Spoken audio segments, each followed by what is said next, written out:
Start करें। अब बाबर 31 पे 4 आउट करने के बाद फिर मैच बिल्कुल आखिरी ओवर में आ जाना, कितनी डिसअपॉइंटमेंट है। और आखिरी ओवर नवाज से जो कराने का जो है फैसला, उसके बारे में थोड़ा सा देखें। बिल्कुल मेरे ख्याल से काफ़ी टाइट मैच हुआ है और अर्ली ऑन जो बॉलर्स ने बॉलिंग किया पहले 10 ओवर में वो आउटस्टैंडिंग था, इजी नहीं था। लेकिन मेरे ख्याल से क्रेडिट देना चाहिए हार्दिक पांड्या और विराट कोहली को, जिस तरह उन्होंने मैच फिनिश किया और मोमेंटम शिफ्ट किया इंडिया की तरफ से।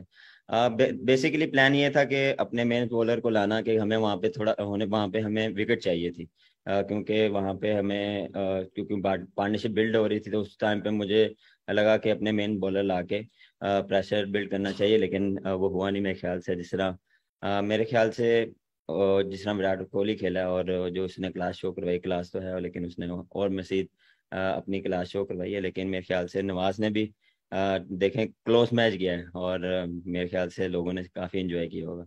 जी सर। बाबर इधर आखिरकार जब ये ऐसा मैच हम देखते हैं तो मामला आके अटकता है प्रेशर पे, क्योंकि ये प्रेशर हैंडल करना और उससे बाहर निकलना यही बात होती है। क्योंकि विराट ने वो जो प्रेशर हैंडल किया वो एक सीखने वाली बात होगी। डेफिनेटली देखें, पाकिस्तान इंडिया का हमेशा मैच जब होता है तो एक्स्ट्रा प्रेशर होता है और उसको आपने जितना ओवरकम कर सकते हैं आप करें। और देखें, इसलिए वो बड़ा प्लेयर है और उसने अपने आप पे अर्ली ऑन प्रेशर था लेकिन उसने ओवरकम किया। और जिस तरह उसने बारी को अपनी बिल्ड किया है और पार्टनरशिप बिल्ड किया है, मेरे ख्याल से मैच चेंज ही वहां से हुआ था। जी बाबर, विराट का तो बहुत सारे इनिंग्स आपने देखे होंगे, तो इस इनिंग्स को अगर आपको रेट तो लगता है तो he was the difference between the two sides, he was actually made the difference. तो इसलिए तो मैच जीत गए वो। इसलिए पूछ रहा हूँ, जो विराट को इतने सारे इनिंग्स आपने देखे होंगे, तो इस इनिंग्स को कैसे रेट करेंगे आप और क्या बोलेंगे इस इनिंग्स के बारे में? काफी कुछ देखें, स्ट्रगल कर रहे थे मेरे ख्याल से। जिस तरह वो कम बैक आए और इतनी बड़ी इनिंग्स लगाने से उनका कॉन्फिडेंस काफी बड़ा हुआ। और जब भी आप ऐसे मैचेस जिताते हैं तो आपको इंडिविजुअल भी काफी कॉन्फिडेंस मिलता है और आपका जो मेंटल लेवल है ज़रा ऊपर जाता है। जी मारिया इंतजार।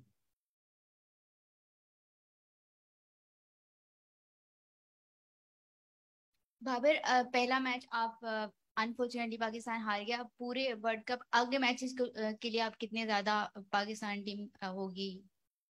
हाँ देखें, कॉन्फिडेंट है और देखें इससे सीखेंगे। कुछ अच्छी चीज़ें भी हुई हैं, कुछ मिस्टेक्स भी हुई हैं। इस पे बैठ के बात करेंगे। और अभी स्टार्ट हुआ टूर्नामेंट, अभी काफ़ी टूर्नामेंट बाकी है। तो जितना जल्दी हम इसको भूलेंगे उतना हमारे लिए अच्छा है, क्योंकि आगे बैक टू बैक मैचेस हैं तो उसके लिए हम प्रिपेयर होंगे।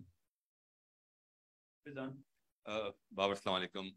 नॉट अ गुड स्टार्ट और कॉन्फिडेंट तो आप है, बट अगर इस मैच की बात करें, आखिर के 3-4 ओवर तक ये लग रहा था कि मैच हमारे हाथ में है। तो उस वक्त आपकी बॉलर से क्या बात हो रही थी, थोड़ा सा उस हवाले से बताया। और कितने डिसअपॉइंट हुए कि हमारी जो दुनिया की बेहतरीन बॉलिंग लाइन है वो डिफेंड ना कर सके आखिरी 3 ओवर में 48%। देखें, जब आप क्लोज मैच आते हैं तो दुख होता है। और बात यही चल रही थी कि अपना बेस्ट दें और सिचुएशन के हिसाब से, क्योंकि वहाँ पे हमें विकेट चाहिए थी। और जिस तरह वो खेले हैं, बॉलर्स ने पूरी एफर्ट की है, लेकिन अनफॉर्चुनेटली हम वैसा एग्जीक्यूट नहीं कर पाए एंड के ओवर में। और जहाँ पे हमें विकेटें चाहिए थी वहाँ पे हमें मिले नहीं। लेकिन फिर क्रेडिट दूंगा उनके बैट्समैनों को जिन्होंने इस तरह फिनिश किया। Pink shirt and then Asghar Sal. Babar, so much has been spoken about Virat Kohli, but how important was Hardik Pandya? Because even in Asia Cup in the first match, he scored the winning. He played a very crucial knock against Pakistan.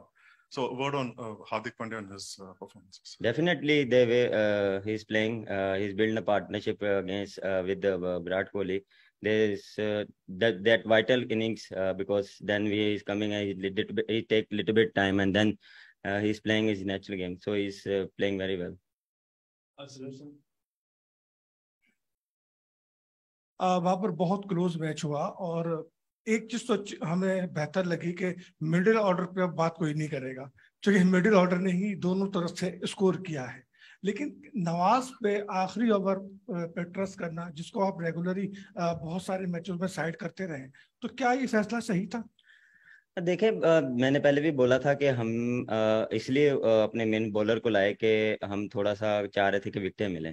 वो unfortunately मिले नहीं, लेकिन इन दी and जो last over भी देख लें, tight आखिरी over आखिरी बॉल पे गया, और मेरे ख्याल से उसको भी क्रेडिट देना चाहिए कि इतना प्रेशर और इतना हाई इंटेंसिटी वाला जो उसने ओवर किया इजी नहीं होता, और एज अ प्लेयर आप पे बहुत प्रेशर आता है। तो जितना उसने किया मेरे ख्याल से मिस्टेक होती है, लेकिन उससे जितना इससे उसको सीखने को काफी कुछ मिलेगा, क्योंकि ऐसी सिचुएशन में जब भी वो आएगा वो उससे बेहतर करने की कोशिश करेगा। नवाज को तो पहले आप ला नहीं सकते। Now you have explain that so to create pressure आपने उसको बुलाया, but are you really upset with the two men bowlers Shaheen and Naseem? देखिए पहले कोशिश यही थी कि हम इसको करवा सकते थे, लेकिन मेरे ख्याल से हम थोड़ा सा ये चाह रहे थे कि मैच और डीप चल जाता। तो अगर उस ओवर में अगर वहीं पे स्पिनर को, क्योंकि वो चार्ज करना शुरू हो गए थे, तो मुझे लगा कि हमें वहां पे विकेटें चाहिए। तो मेरे ख्याल से वो थोड़ा सा सेंसिबल खेले, क्योंकि उनको पता था एक ओवर हम स्पिनर का है हमारे पास। तो मेरे ख्याल से देखें उसमें भी देख लें, एक मेरे ख्याल से वो उससे नो बॉल हो गया, और वो उसके बाद जो वाइट हुआ और थोड़े से दुखे हुए इसमें देखें आखिरी ओवर में आपको, और दूसरी ओपोनेंट यही करती है कि आपने जाना ही जाना है, और फिर आप चांस लेते लेते हैं, तो उसमें आप सक्सेस भी मिलती है और आप उस पर आप नहीं भी कर पाते। लेकिन इससे मेरे ख्याल से वो जितना सीखेगा, और एज अ टीम हम इससे काफी कुछ सीखेंगे।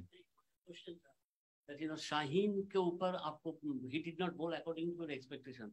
Is it the main reason? नहीं ऐसा कुछ भी नहीं है। इतनी देर बाद आया और फिर इंजरी के बाद आया, और आप जिस तरह उसने बॉलिंग की है मैं काफ़ी सरप्राइज था, और इतनी देर बाद आके उसने जिस तरह अपना एग्रेशन शो करवाया और जिस तरह उसने बॉलिंग की, हाँ उसको विकेटें नहीं मिली, लेकिन देर बाद जब भी आते हैं तो आप वैसा नहीं कर पाते जैसे आप करते आ रहे थे, थोड़ा सा टाइम लगता है। Thank you. Thank you.